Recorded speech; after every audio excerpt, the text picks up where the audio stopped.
Yeah, it was, I think, simultaneously the absolute best time of my life where I grew the most, learned the most, matured the most, but also the hardest, most grueling and stressful time.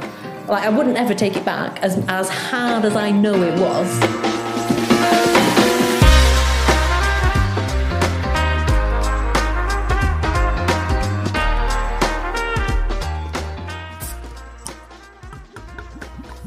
Hello and welcome to We Are Beer People, a podcast all about the many different people who help us enjoy beer. I'm your host, Rob Cadwell, and I reckon if you're listening to this, then there's a good chance that you are one of the beer people too. You might be involved in the world of beer, you may want to find out more about the industry, or perhaps you simply enjoy drinking the stuff. So join me now as I have a chat with one of the beer people.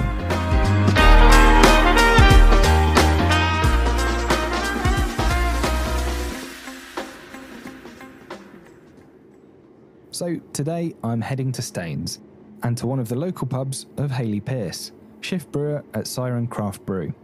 And Hayley's brewing career started when she joined Fuller's as part of their graduate scheme, going through a number of different stations before being trained to run the big brew kit. She helped install and run the pilot kit at the brewery before joining a very different operation at Siren Craft Brew.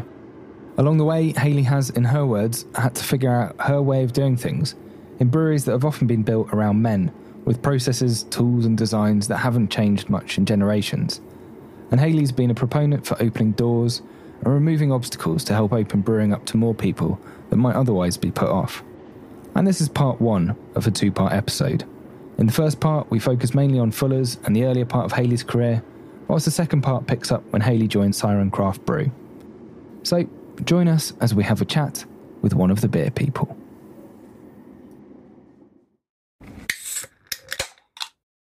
Thank you very much, Hayley, for joining us today. No problem. We're here at the Swan, which is a Fuller's pub on the side of the River Thames. Yeah, no, it's lovely here. As far as sort of older pubs go, this is one of the nicest in my area anyway. Yeah. You know, being able to see the Thames, have a fire on, all that kind of stuff. It's what winters are made for, I think. It is what winters are made for, exactly. It's very good. But yeah, thank you very much for joining us, and it's good to be here.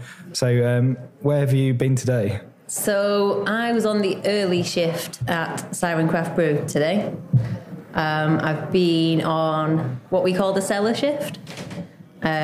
So I've been dry hopping tanks, helping to yeast off the tanks. Yeast off, taking off the yeast at the bottom? Yeah. So we're moving the yeast from the bottom of the tanks. Yeah. Taking samples to see what gravity they're up to, making sure they're doing what they're supposed to be doing. Oh, all sorts of things. What else have I been up to? It all blurs into one. And then we have the cheek of inviting you on to a podcast in the evening after you being on in the early. So thank you very much for that. I wonder if you can just take a moment and just give us a little overview of who you are and what you do. Yep. So I'm Hayley. I am 34. I'm a shift brewer at Siren Craft Brew. I'm originally from Lancashire. I came down to London to do a degree in biochemistry. That was at Imperial College. And I had the plan to just go straight back home afterwards, but got my job at Fuller's literally within weeks of graduating. So didn't go back. Did still intend on going back, but then I met my husband. And so it's all his fault, basically. I'm stuck here. Everything's keeping you from going back. Yeah. So was it always going to be beer? So you mentioned you went from uni into Fuller's.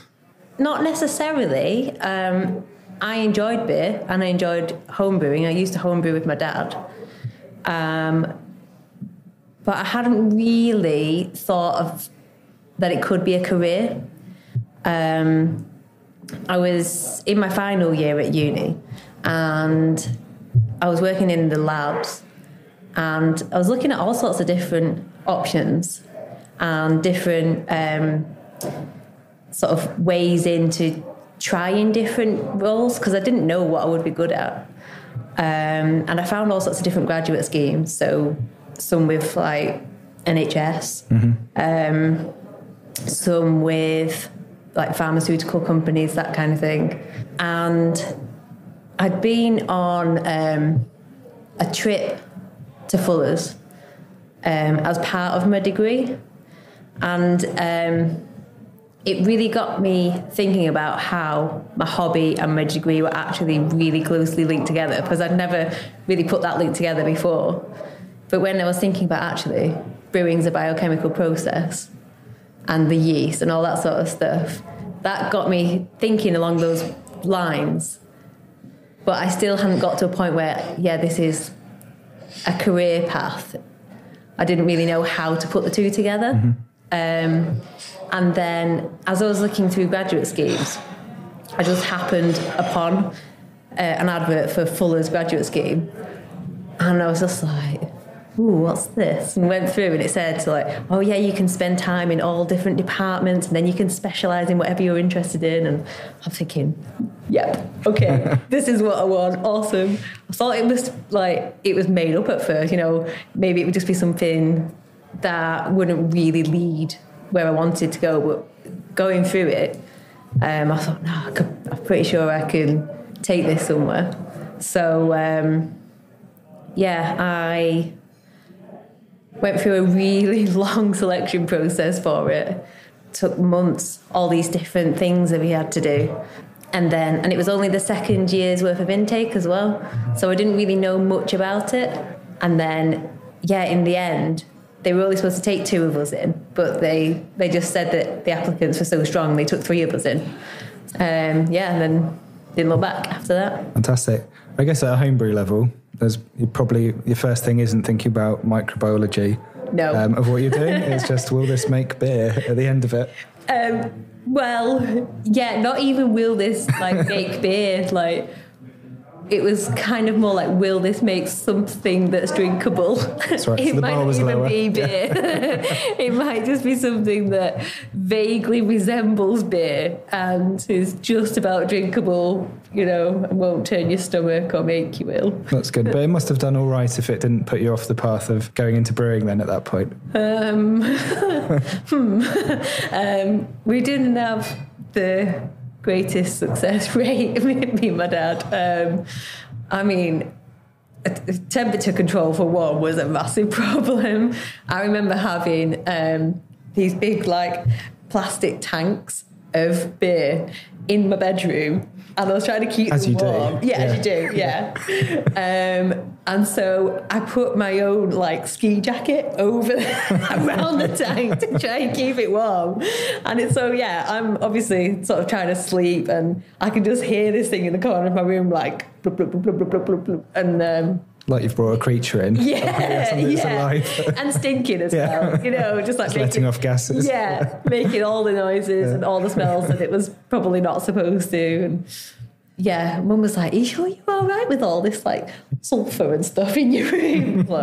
Don't really know, but it's fine. We'll find out. Yeah. So we did drink quite a lot of it, but whether anybody else would have drunk it is another question. I think we were quite, it was our little creature, so we were all right with it, but I think anybody else might just spat it out. I definitely remember my first sort of brews were ones I did at uni, which was like an extract kit or something like that, one of those sort of hot syrup tins. Yep. You sort of heat up, mix together, probably added the yeast way too hot and all that sort of stuff. Definitely fermented it way too hot as well, I think, because we had a student house where the heating wouldn't go off. Oh. So that was warm. And it made alcohol.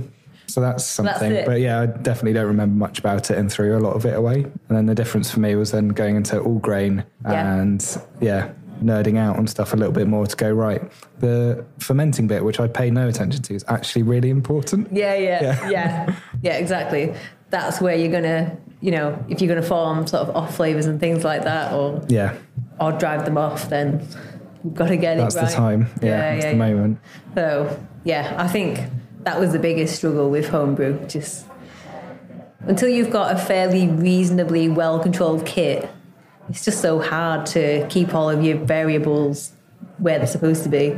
And before you sort of really know what you're doing, you don't really know what you're trying to control and when and why either. So it's such a rabbit hole of like going down and finding out why you do stuff. Yeah, like, it is. Whether it's received wisdom or actually there's a real reason why you do it, and it creates X, Y, and Z and all that. And it wasn't as easy back then to Google everything. No.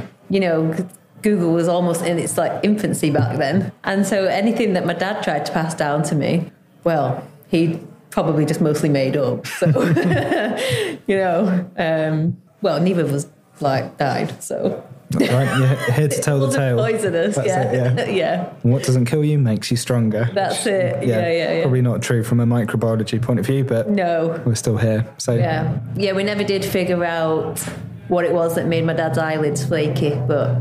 I'm sorry? One of the beers we made my dad's eyelids flaky.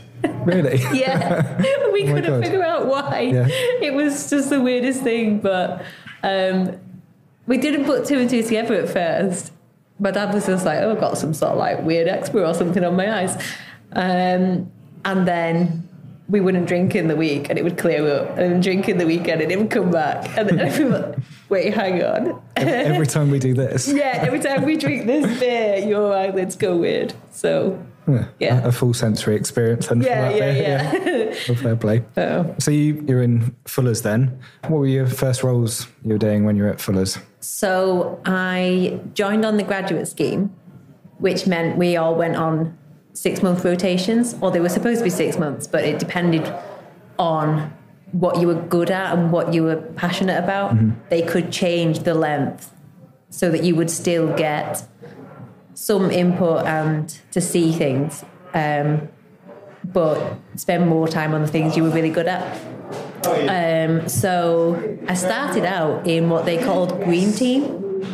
So it was still sort of a fairly new thought at the time, but it was all about how to save energy and prevent waste and all that kind of thing. So it was crazy. I went around loads of different Fuller's pubs, and they wanted to roll out LED lights to the pubs. And that was one of my big jobs, like go around all the pubs and like make a note of every single light bulb that they had. Wow. And then try to find an LED version of this light, and then try to convince the manager that he wanted to swap over to this LED version, which they never did want to swap over to. Yeah, so, it's more expensive to buy a LED bulb up front, isn't it? Yeah. And they just always said, because LED lights back then were naff. And so what the managers were saying was true. They were saying it doesn't have the atmosphere, it doesn't work, they don't look nice. They're all bright white, almost bright blue, white, weren't they? Yeah. Massive, not dimmable, all that kind of thing. So I spent most of my time basically just burning my fingers trying to get light bulbs out of places I probably shouldn't have been doing. Because I'd always ring ahead and go, make sure you don't put any of your lights on this morning before I come. Yeah. All the lights would be on when you got there, obviously. Deliberately, maybe. Yeah, to make sure I burn myself. She's coming. Yeah, turn them all on. Even the ones we don't need. So I did a lot of that, and worked on all sorts of strange things that I didn't even know existed, like voltage optimization and all sorts of things. So it did open my eyes to a lot that then sort of later took me into a more personal journey of like environment and stuff like that. That was a good start. And then from there I moved into operations, and I had loads of different projects because there was lots of different managers within operations. So some of my projects were on the bottling line, so it was about optimizing the bottling line. So that was really interesting. Where are the pinch points on a bottling line? How do you improve efficiency of it? That kind of thing. Then there was things like, how do you optimize the CIP of tanks? I had no idea. Had to research it all. And CIP being like cleaning in place? Cleaning in place, yeah. So, and the thing that was always quite strange would be that because you had just been thrust into this role and essentially had no knowledge of any of it, you had to go within this 6 months from zero to an expert in that field to convincing the team that had been doing this job for years and years and years that you may know more than them that you've learned in 1 week, and and convince them to change to what you want them to do. So it was never easy. There was always that, like, well, it isn't broke, so I'm not going to fix it. I think especially a brewer like Fuller's, it's been around for a very long time. Yeah, 1845 or so, wasn't it, at that site? And then people have been there for decades. Yeah, exactly. And some of the people that worked there had worked there since they were sort of 17, 18, and they were 65 when I met them, you know, so it's quite a hard task for you then to come in and say, this is what we need to do. Yeah, but I did do some good projects on that. I remember giving like presentations for Thames Water and at some engineering conferences and things like that. That was all about what we'd done with the CIP and how we improved it and stuff. And I'd take that forward with me everywhere now. So like that's something I'll look to do at Siren when we get to that point. So yeah, there was loads of projects within that and loads of support as well, because obviously having all those different managers was like having lots of different mentors. Yeah. So I found that I grew quite a lot within that bit, and it also meant that I was spending time in the brewery. So I was like, ooh, brewery tanks, ooh, shiny. So, that got me more into this idea that I wanted to be within production. Then I was supposed to spend 6 months in marketing, but when I got there, I was pretty terrible at it. I just didn't really have marketing vibe. I didn't have the creativity in that sense. So apart from coming up with one of the beer names, which I was really proud of, I came up with the football beer name, which was Two Halves. Oh, that was very good. Don't think that can ever be beaten. Yeah, I was like, pretty proud of that. That's pretty cool. I'll leave on a high. So, so I asked if I could move on, because I didn't feel like they were gaining anything from me, and I wasn't really gaining anything from trying to market things. That's fair enough, but I guess that's the beauty of that kind of scheme, if you have got that flexibility and you can move on. Yeah. I think what I hadn't realised before I went into that role was that in such a massive company, you don't do a lot of marketing yourself.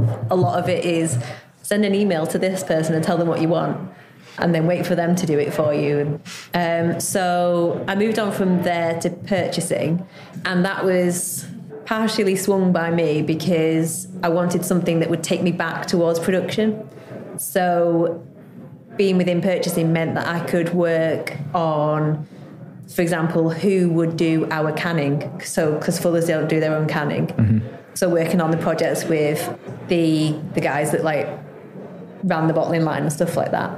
So that was good. And then I remember working on who was going to supply the honey for Honeydew, and just like inviting these like massive companies like Rouse Honey in and just be like, right, so what are you going to do for me? And it's just like really quite entertaining at times, and interesting. It showed you quite how far forward the companies have to think. You have to have all of your ingredients agreed and set in place so far in advance, especially if you're going to keep going, brewing, keep it all going, even if something goes wrong. Yeah. You have to have those contracts. Yeah.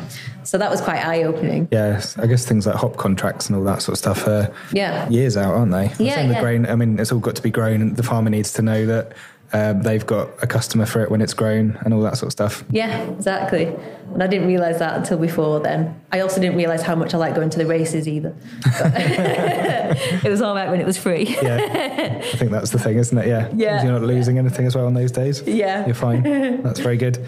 So you sort of worked your way through to that, and then as was part of the rotation that you got to go on to brewing at some point. So I got towards the end of my purchasing rotation, and at that point I was like, I really want to dip my toes into the brewing side of things. Georgina Young was in charge at the time, and I've sort of tried to attack it two ways. So I knew that you could do some qualifications in brewing that you could relatively teach to yourself.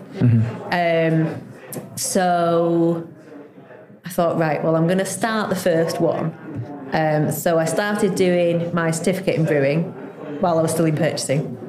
And I also thought, right, go and chat to George, which at the time, obviously George is an amazing, lovely woman. But I was a little bit like, I need to really put my big girl pants on for this. So I remember sort of going to see her and just trying to explain to her how I felt about it, and was there anything that she could do that meant I could dip my toes in, and if not, sort of prove to myself, try and prove to others that they could give me a go and see. And I remember she said to me, well, Hayley, you do know it's not actually glamorous. And I was like, no, I know. Like, I understood. I'd seen what the guys did. I knew it wasn't glamorous and things. She was like, okay. And then after chatting for a bit, I think she could sort of see in me that I just wanted to give it a go and see. So yeah, she decided to just give me that chance, and she said I could join the team for 6 months, but that I had to start right at the bottom with the most dirty rubbish job possible. Oh no. What's the worst job then? So I started off on the power flow shift. What they called it power flow. It was running their sort of giant heat exchanger that takes the wort from the kettle, cools it, and transfers it to the FE, the fermenting vessel. But yeah, so you had someone whose whole job it was to do all of these transfers and clean the FEs and connect all the hoses up. So I have been back since, and they've got a lot more pipe work now. Mm-hmm. But then when I joined, what we called like the workway was above your head. And so for me, not only was it above my head, it was really high up compared to me. And the hoses, like, they're 3 inches wide, so they're massive, and they're not very flexible. So you'd have these really heavy hoses, and you had to connect them up to like a fitting above your head, and you'd be sort of like wrestling with it and trying. You couldn't see what you were connecting it to because it's above you. You're trying to like fit it on, and God's like the amount of times the guys would just be standing there like watching me, just giggling in the corner, like, oh, thanks yeah, guys. Yeah. yeah. And sometimes like you'd think you'd get it, but then it would slip off and smack you in the face or something. It's like, oh no, God. There's definitely, given the job to make sure if you like that, then you probably will stick around for the other stuff as well. Yeah, so, and I think the other thing was I'd never done shifts either. Mm-hmm. So suddenly being thrust into like 5:30 starts, I just didn't know what I was doing. Not for the first 4 hours or so. Yeah, but not even that. I didn't even know how to like run my life with a shift pattern. I'd get up in the morning, and the amount of times I'd go to work and be like, oh, I haven't got any food. Oh, and I just hadn't thought ahead enough that I would need to prepare food the night before and take it with me. Because I was so used to just the office roll, gets to 12, you waltz off to the cafeteria, get whatever you want for an hour. It wasn't like that. You didn't get an hour's lunch break where you wander off and get whatever you like. Your lunch was taken in random bits and bobs, in and around. In between a process. That's it, yeah. You might set a clean going on an FE and be like, right, okay, well, I've got 20 minutes. I'm going to quickly go and eat something. And I remember sort of slowly getting used to this idea that I would need food. And so there was a few times where I'd remember on my way to work that I needed food, and I'd like, all I could do was bob into the nearest shop. And I remember one day that my food for the day was a bunch of bananas, because that's all I'd managed to grab. Oh, no. Yeah. And then guys just looking at me like, what are you doing with that bunch of bananas? I just love bananas. Yeah. Damn. So yeah, I just wasn't very good at that side of things, because I'd never done it. I hope you're enjoying our chat, And if you like what you're hearing, there are a few things you can do that really help us out and help other people find the podcast. Follow or subscribe to We Are Beer People wherever you get your podcasts and leave a review or rating. Or share the episode on your socials or even in actual real life. And if you want to stay up to date with all things We Are Beer People, you can visit our website at wearebeerpeople.co.uk, where you can sign up for a monthly newsletter. And you can follow us on social media at We Are Beer People. And if you have any questions or comments or want to hear from any beer people, then pop me a message. Now, back to the podcast. But even just things like the terminology for things and the tools, you know, like, because the guys are trying to train me and they assume a certain amount of knowledge. So they'd go like, pass me that 3-inch RJT. And I'd be thinking, okay, firstly, how big is 3 inches? Yeah. And then secondly, what's an RJT? So just stuff like that took me ages. And trying to learn what pump was for what. You know, because they would say, oh yeah, and attach it to the CIP pump, you know, as opposed to a pump for wort or whatever else. I was like, oh my God, which one's wort? Meanwhile, you're just looking at a load of like connections and stuff, and like, what does this go to? Yeah. Or they'd say, so just put that swing bend on the manifold. Of course. It's like a whole another language, isn't it? It is a whole different language, yeah. It's probably like brewing language plus Fuller's layer of brewing language as well. Yeah, there is, yeah. And so even just that took me ages. And then they had the physical side of things, but they also had it on a computer as well. So you had to not only find your way around the brewery, which when it's on 3 levels and several different rooms, so confusing, I got so lost. But then you had to also relate it back to what you could see on the screen. And understand that some of the valves were manual, but some of the valves you controlled on the screen. And so if you needed to make a route from one place to another, you had to think to yourself, right, I've got to control some of these valves on the computer, but I also need to remember which ones were hand valves. And the amount of times I just would nearly do something. And that sort of feeling, yeah. Yeah. So yourself, you know, even they say about like sometimes learning is like really uphill. It felt like a cliff that I was dangling off backwards. It was like clinging on for dear life. Like, please let me get through this 6 months and not fall off this cliff. Yeah, but you did go over that cliff then. Yeah, I just about made it through, and so I went back to George and said, like, right, I've made it through that. I'm still really keen. You know, I'll vet every single one of Sainsbury's bananas. Yeah. I know what I'm doing. And so she said, right, okay, we'll try you on the yeast shift. So that was a whole other ball game. You had to crop all of the yeast from the tanks, and they had yeast storage vessels. Mm-hmm. So you'd be storing it in the vessels, ready for pitching. But there was also, they had like yeast storage tanks as well outside.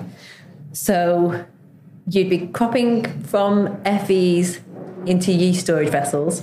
That would be used for pitching, but not all of it. Mm-hmm. The bits you didn't use, you would empty out and put into the yeast storage tank outside that was waste. So that would go to, say, Marmite, for example. So if Marmite turn up in the big lorry, you've got to go and sort them out and empty these massive yeast tanks into their lorry, which is fine until it's the middle of February and it's freezing and it's like 6 a.m. Yeah, and then you're connecting pipes again. Yeah, that are covered in freezing cold yeast. Yeah, that was... Not the one. Yeah. And I would just pretty much get covered in yeast every day. I smell really bad. Just Marmite. Yeah. But it was one of those weird things where you sort of got used to it within your team. So you'd like get to the end of your shift. And because the shifts were so early, you'd be done at, say, 1:30 in the afternoon. And so you and some of the guys on the shift would be like, oh, yeah, let's go to the pub. And so you'd just be there in the pub, stinking the whole place out, but not really knowing because you were all just you've got no filter anymore. Yeah. Yeah. So Yeah, and that shift was really time sensitive because everything that was happening around you, you needed to have ready in time for something else. And the fermenters they had at Fuller's were put in sections. And so they were all slightly different. So you had to get used to the way you would crop those tanks and the way you would crop those tanks. And everything all just slightly different. But yeah, eventually got all the way through that 6 months. And then spoke to George again. I was like, yeah, I've done that. Yeah. I did have a few hiccups. But yeah, mostly calamity free. What were the hiccups then, if you don't mind me asking? Well, one of my biggest hiccups was one day I was rushing around towards the end of a shift and I needed to empty one of the yeast storage vessels. And to do that, you had the hose coming from the bottom of the yeast storage vessel, and you had the hose that led to the outside tank, and you had to connect those together and then open the vessel on the computer screen. So I'm dashing around and trying to get samples and bits and bobs. I get my 2 hoses ready and then make sure that the tank is up to pressure. I had to have it at 1 bar so that it had enough pressure to force all the yeast out. So, yeah, I'm at pressure. And where the computer was in this little office was just to the side of where the tank was. So I go in and it's just as simple as just pressing basically open on this automatic valve. Big red button. Yeah. So press open and the hose that was attached to the bottom of the yeast vessel just started like a snake firing everywhere. It was just like, oh no, yeast firing all over the room. Yeah. And like in my panic, I didn't know what to do. Yeah. And just at the side of that tank was some stairs. The guy that was training me came running down the stairs and he's like, what are you doing?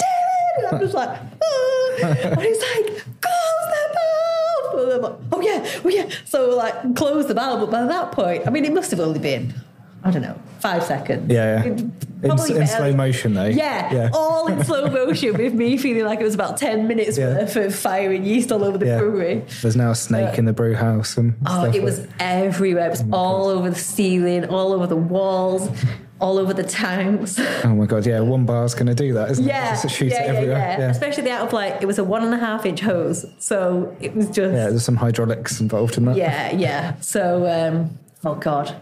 I remember feeling so bad afterwards. I was walking home from work and I rang George because I was like, George, I need to admit I've done something.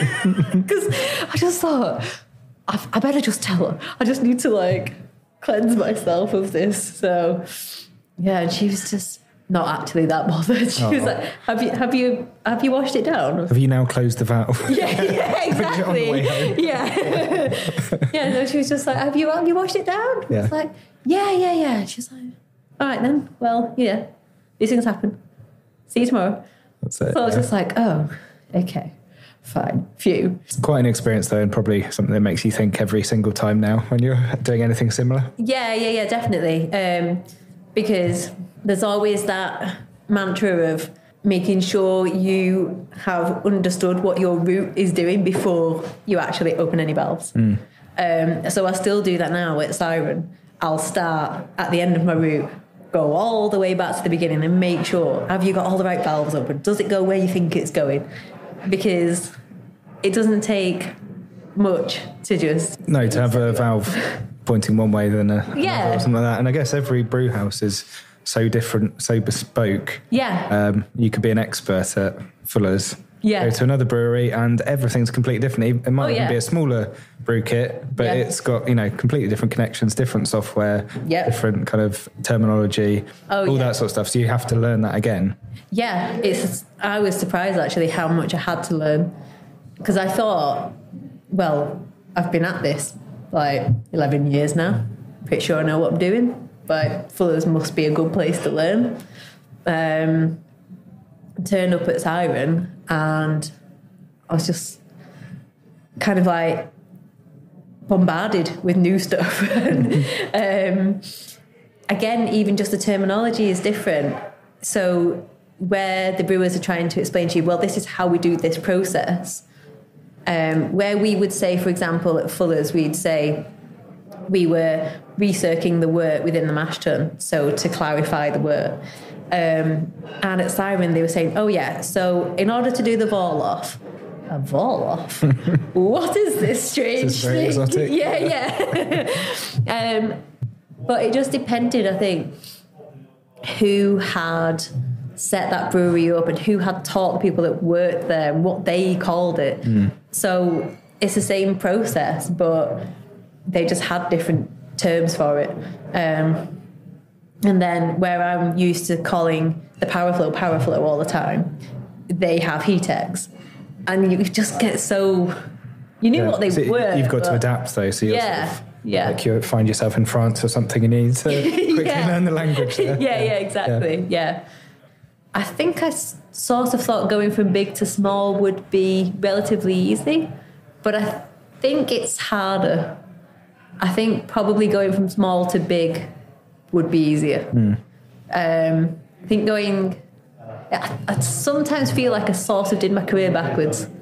Kind of started out massive in this big brewery with loads of automation and then went somewhere small where everything's done by hand. Manual and stuff. When I listen to other people's stories, I'm like, mine's story is completely backwards compared to yours. Used a different door. Yeah, exactly. Yeah. After you're looking after the yeast and taming that hose that was sort of just going all over the brewery, what did you do after that? So after that, went to George again, and she said, okay, I'd gotten my certificate in brewing and I'd started my diploma in brewing by then. And so she said, well, I can see you're keen. You're doing your diploma. That's great. Let's start you off as a brewer's assistant so that you can see more of the brewery and relate it to what you're studying and stuff like that. So I started off as an assistant. And at Fuller's, that meant that you were measuring out all of the raw materials.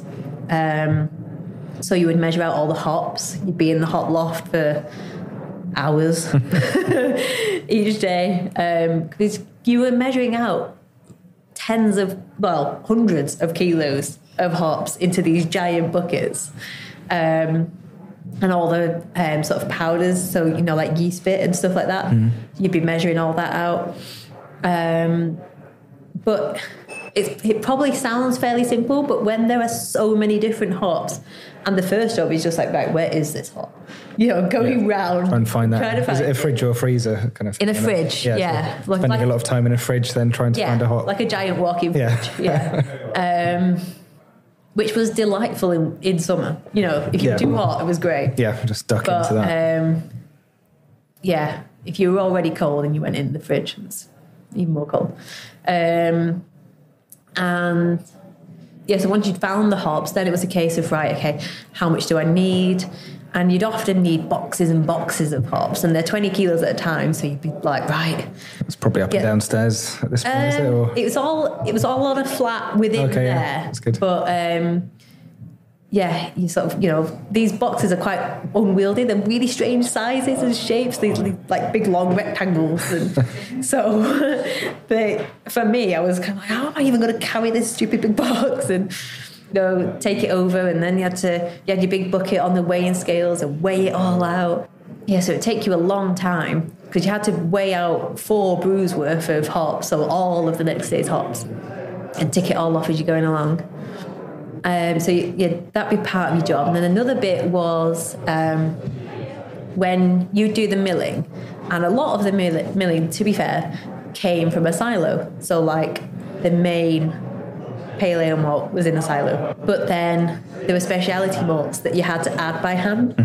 And when I first started there, I don't think they have them anymore. When I first started there, they had 50 kilo sacks of malt. Oh my God. Yeah. And so the guys that were adding this malt had been doing it for years, and they basically tried to show me how to add this malt to, they called it the chute. It was basically a hole in the ground that led to where the malt was going. But when you were in the malt loft, the chute was up a step. So you had like a ramp up to the chute, and you had these giant bags, and they had these sack barrows, and so they'd sort of shuffle the sack onto the barrow, and they'd have like almost like a runway up to the chute, and they just like perfected it like it was some sort of ballet. It sounds like an Olympic sport. Yeah, it just was. Like, I remember like watching, I was in absolute awe of these people.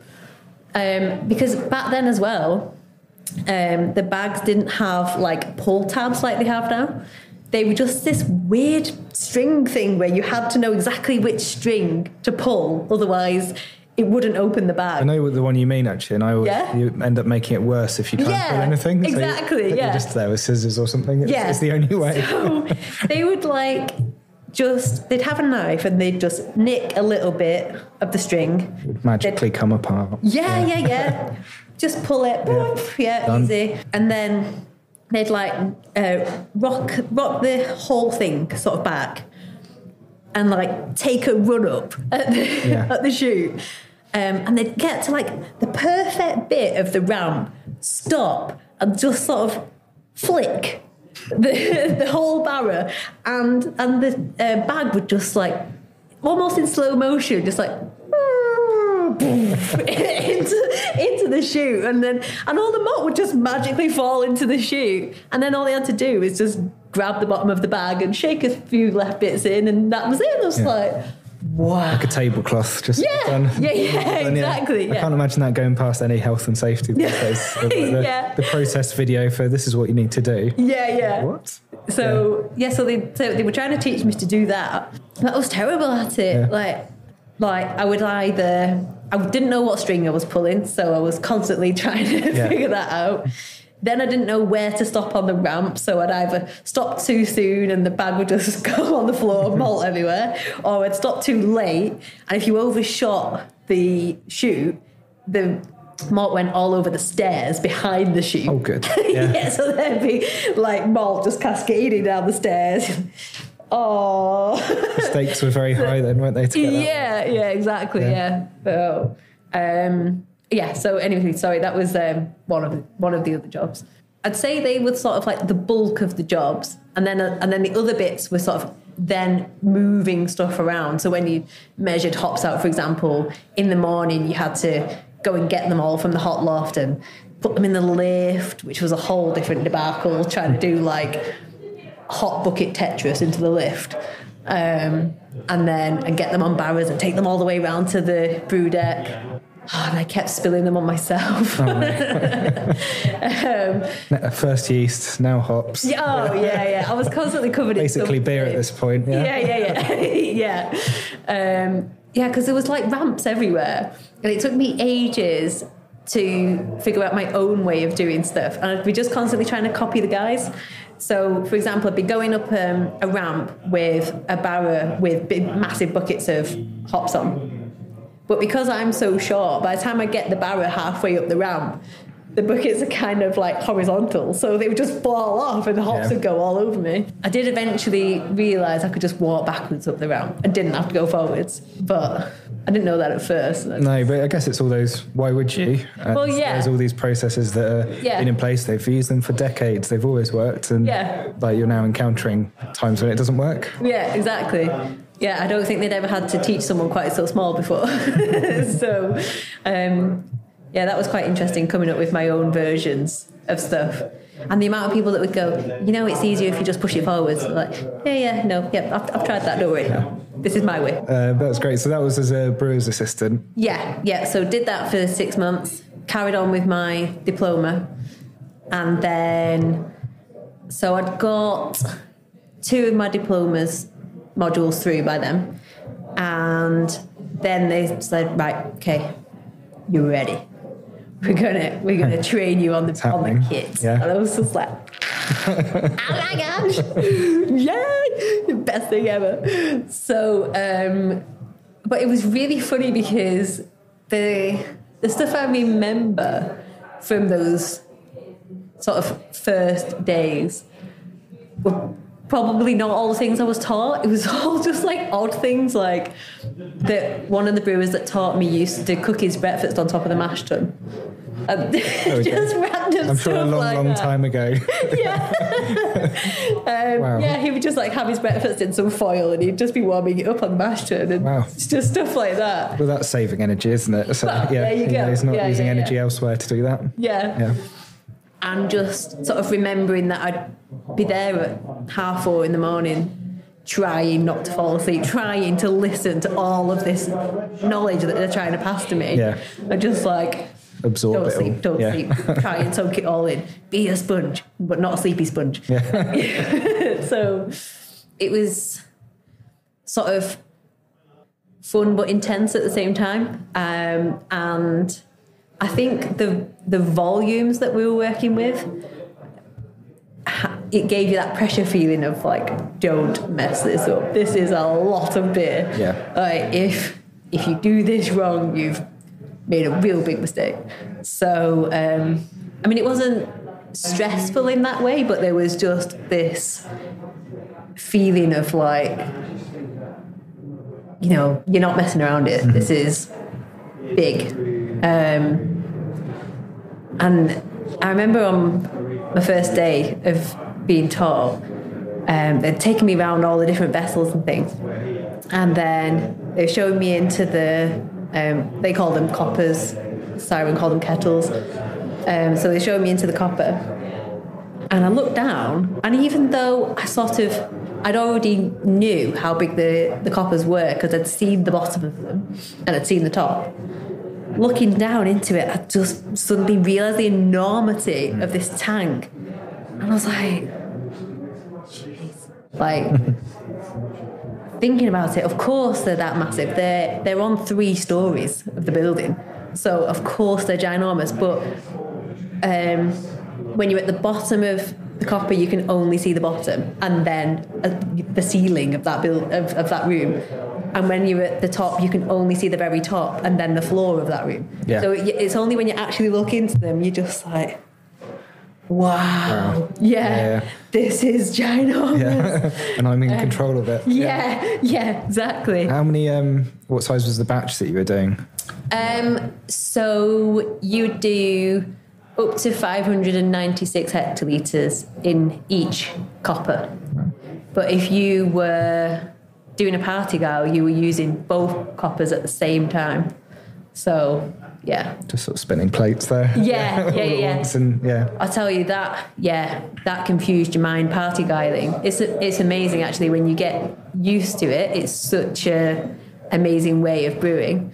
But getting used to this idea that you're using 2 mash tuns, 2 coppers, and maybe 4 different FVs, and you might be making 3 different beers, but all using the same equipment at the same time. And the sort of maths and prep that goes into how we're going to make 3 different beers from essentially all the same wort and just mix it in different proportions. That was complicated enough in itself, but there was things to take into account, like, well, depending on what tank you were filling, like which FV, you'd have a different amount of wort in the line leading up to it, and so you had to take that into account. And so, because to get all of your gravities right in each tank, you had to make sure every single bit of the transfer was right. So, trying to learn that. It just makes me think, there was talk about brewing as an art and a science, and it's totally that there, isn't it? So you've got to really get your head around all of that, which I'm guessing your microbiology background probably helped with in some way, of sort of being able to sort of uncover that and navigate your way around that, but then also doing it in real life as well, juggling all of that all at once amongst everything else that's happening. Yeah, so I'd say the biology side of things, I could learn what was happening within the tanks, for example, what's going on within the mash tun. I understood that. But the mechanics of how you actually move the liquid around, nothing had prepared me for that. I was just... It's like a new skill. Yeah. Oh, yeah, massively, yeah. But especially on that scale where you can't actually see it. It was almost as though it was an abstract thought as opposed to being able to see a process. So I think it was only once I'd moved on from that and done the same processes but smaller that I actually realised what was happening, as opposed to just learning verbatim the mechanics of doing it. Yeah, so I guess you could do it on something tangible to make it make sense. Yeah, so it took me quite a while to learn. Probably about another 6 months to be sort of fully fledged.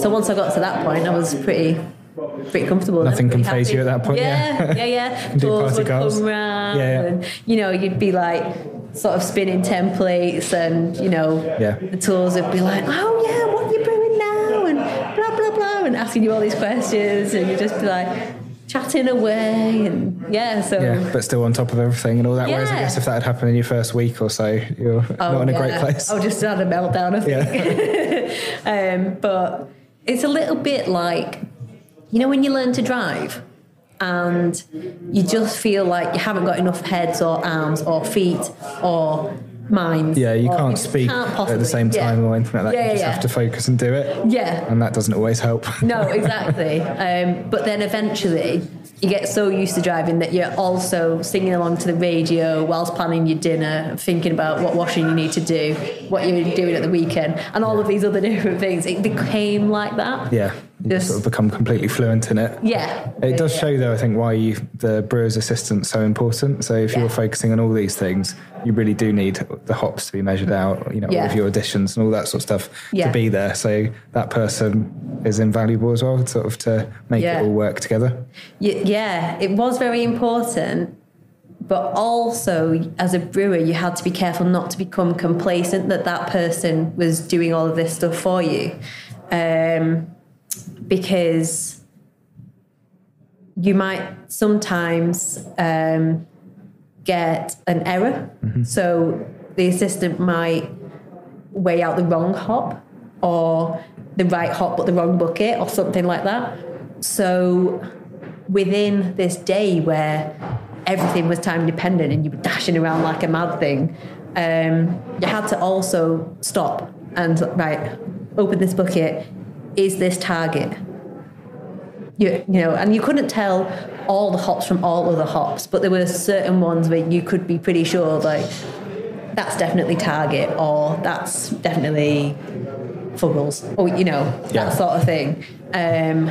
So you definitely, in amongst having autopilot, you also needed to be switched on to what am I actually doing today. You couldn't sort of just be robotic. Cruise control or something like that. You've got to be sort of proactive and everything. That's cool. And then how long were you on the big kit for? I call it the big kit. I don't know if there's a different name. It is a massive kit. I always call it the big kit. Because Fuller's had the pilot kit as well. So it was about 2 years. So the pilot kit came in on the scene in 2018, and you spoke to Henry Kirk, right? I have, yeah. Yeah. I had a chat, yeah. And Henry was the first person we interviewed on We Are Beer People, so scroll back to have a listen to that episode.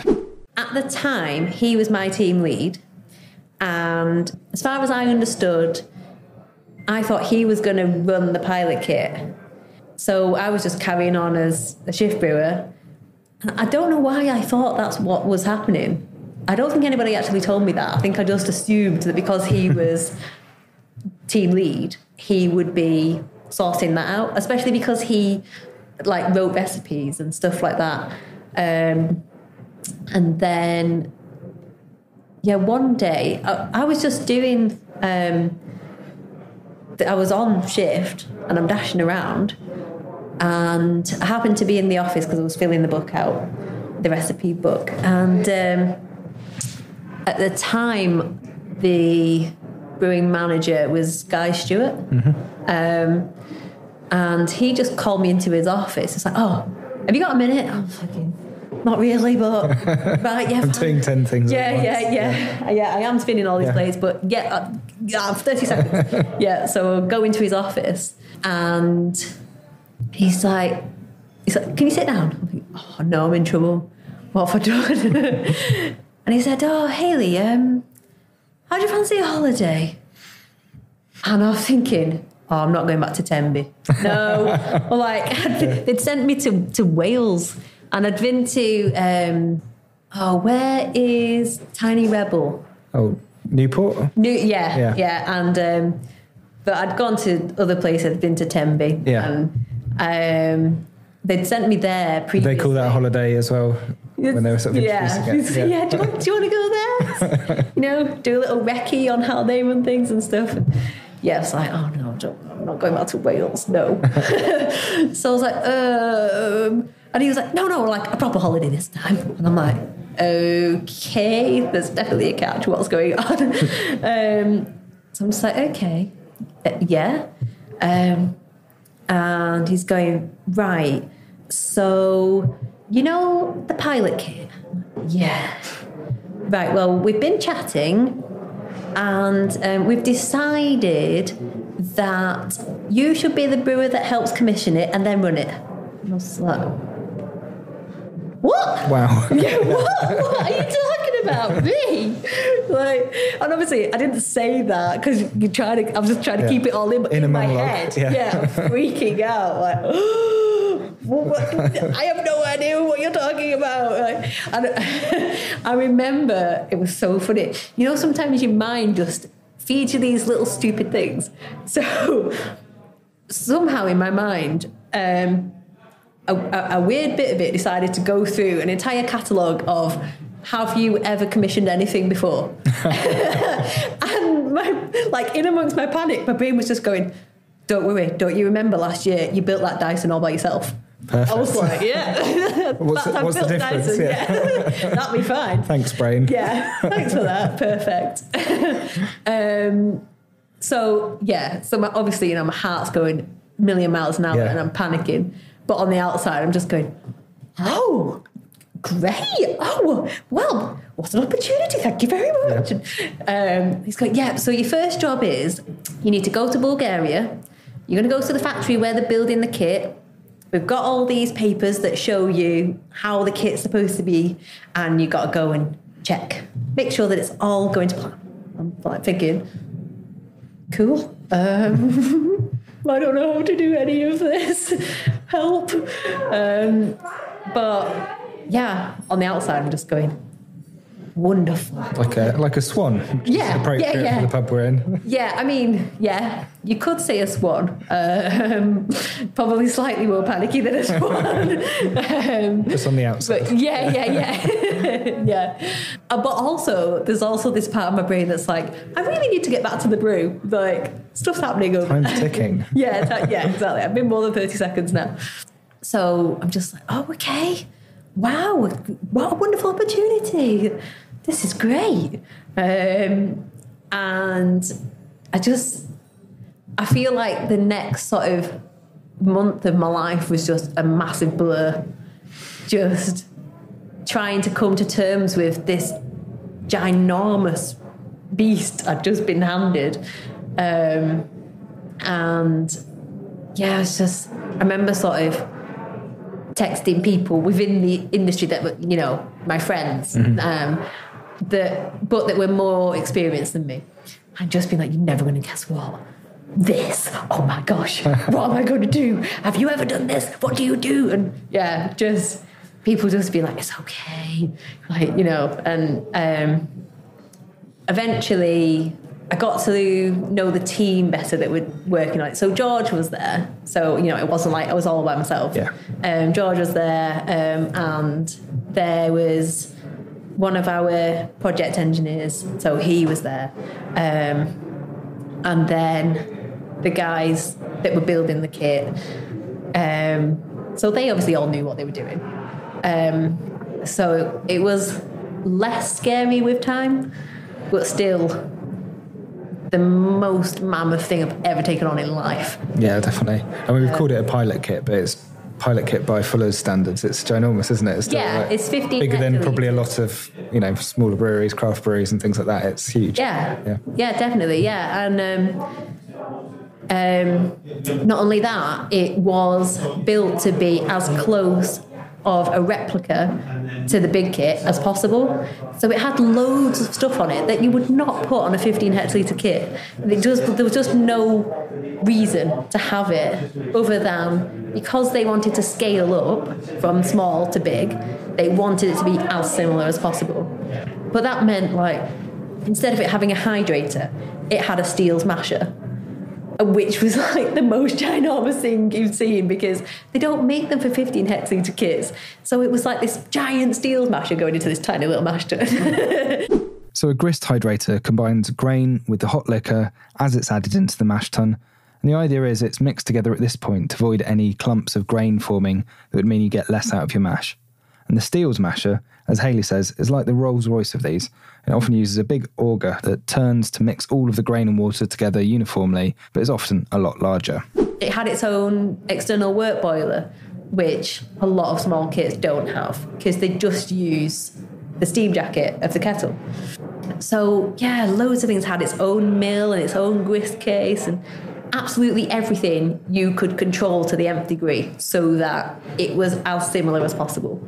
Yeah, it was, I think, simultaneously the absolute best time of my life where I grew the most, learned the most, matured the most, but also the hardest, most grueling and stressful time. Like, I wouldn't ever take it back as hard as I know it was. If somebody said to get where you are now, you have to go back and do that again, I'd do it again.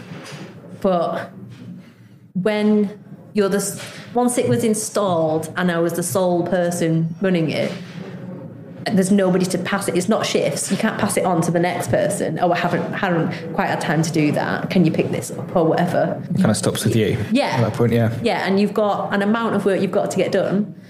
And so the amount of weeks where I'd get in at 7 and I didn't leave till 7 every day, just to get where I needed to be with this kit.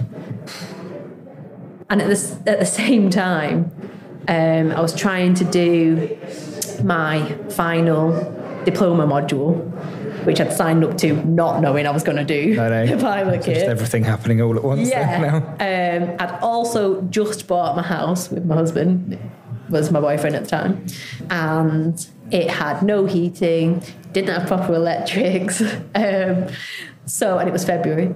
So it was freezing. My evenings were spent sitting at the dining room table with several fleeces on, trying to do my revision. And my days were just spent in the pilot brewery. And I had, the watches that count your steps. Oh, yeah. Oh, and how many steps you can do in the smallest pace possible in one day. I'd do like 20,000 steps in a day. You'd never left that area. Yeah, but just like round and round in circles like a crazy person. Yeah, so it was just mad. I remember one day where the pilot kit was connected to the shop. Mm-hmm. And I remember that you could see through all the windows. And sometimes people would come up to the window and sort of stare in or whatever. But one day somebody started knocking on the window. I was like, oh, it's that bloody idiot. Like, go away, sort of thing. And I turned and it was my husband. So I was like, oh. So I sort of went over to the window. I was like, what are you doing here? And he was like, Hayley, I've not seen you for 5 days. And I was like, oh, sorry about that. I do exist. I'm here. This is where I live now. Yes, this is my home. It's got heating. Yeah, exactly, yeah. It's warm and there's light in here. Yeah, so, but it was like, I don't know, I formed such an attachment to that kit because it felt like mine. Like, I'd sort of, not on my own, but a lot of it brought it into being and what it was and got it going. We did 3 brews as a team of us to get the kit going. But then that was it. After those 3 brews, everyone was like, right, see ya. Good luck. Carry on. Yeah. What did that feel like when you had those first brews going through and just tried the first beers that came out of it? On the first brew day, I got so sort of stressed and agitated by the whole thing and feeling like I was completely out of control that I just cried, because I was like, I don't know what I'm doing and I'm never going to learn all this. And like, it was just so emotional. Like, I'd invested so much of my time into it, but in that moment I felt like I was never going to be enough to understand everything that I needed to understand and be quick enough at doing everything that I needed to do. And I just got so overwhelmed. But with each brew, I understood more and I got better at what I was doing. But even so, it was still only 3 brews. So I remember cleaning everything down after the last of the 3 brews. And then I was supposed to be doing a brew on my own the next day. So I just remember this so vividly, standing in front of the tanks and just being like, right? And I actually spoke out loud to the tanks. It's you and me. Yeah, I was just like, cool, so it's just me and you now, guys. Okay? Like, it'll be fine. Please be good. Oh, did they have names? Yes. Yeah.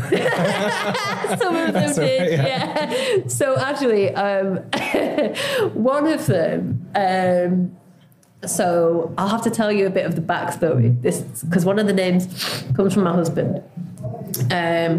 So my husband's a police officer. And when he first joined,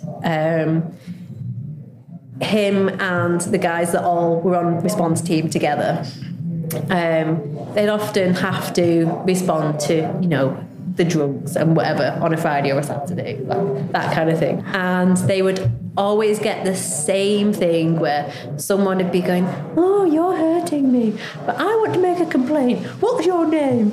And they would all say, my name's Gary. Right, and none of the officers were called Gary. Yeah. So they, you know, these guys would sort of go into custody and they like, right, I want to make a complaint. Okay, which officer? Gary. Yeah, Officer Gary, no problem. Like it wouldn't be any of them. Yeah. But because of that, one day I was talking to my husband and I'm saying, right, I want to give some of the tanks names.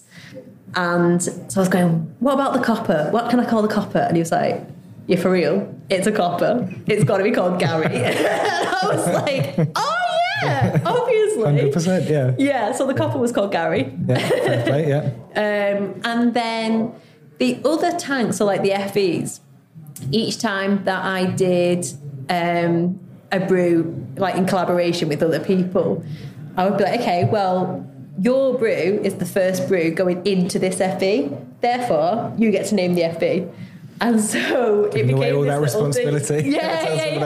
Yeah, where people would name the FE. So I had like a whiteboard in there that would say what was in each of the tanks, and it started off quite sensible, you know, FE1, FE2. But over time, we just rubbed them all out and put the names of the tanks on, which was fine for me. But if I had to, say, for example, on a weekend, get someone to take a sample and be like, oh, yeah, you need to take a sample out of, I can't remember what they were called now, but say it was like Bob. Yeah. And they'd be like, which one's Bob? So, right. Well, you've introduced your own language here, just to get your own back at this point. Yeah, exactly, yeah. It's not too far different from when you're in your room with like a fermenter with a ski jacket on at this point. Yeah, pretty much, Bit more control. Yeah, fantastic. So I think we'll probably go on to talk about Siren in the next episode. So we'll just pause it there, and if everyone can join us shortly, we'll catch up with them then. Yeah. So thank you very much for listening, and I hope you can join me on the next one. And this is the part where I ask for your help. If you haven't done so already, please subscribe to the podcast, leave a review or rating, or share it with others. This really helps us out and helps other people find the podcast, particularly as we're starting out. And you can follow us on social media. Search for We Are Beer People, all one word. You can also email us at wearebeerpeoplepod@gmail.com. Let us know what you think. Share your thoughts, and if you have any recommendations for beer people you'd like to hear from. And until next time, don't forget, you, me, us, them, we are all beer people.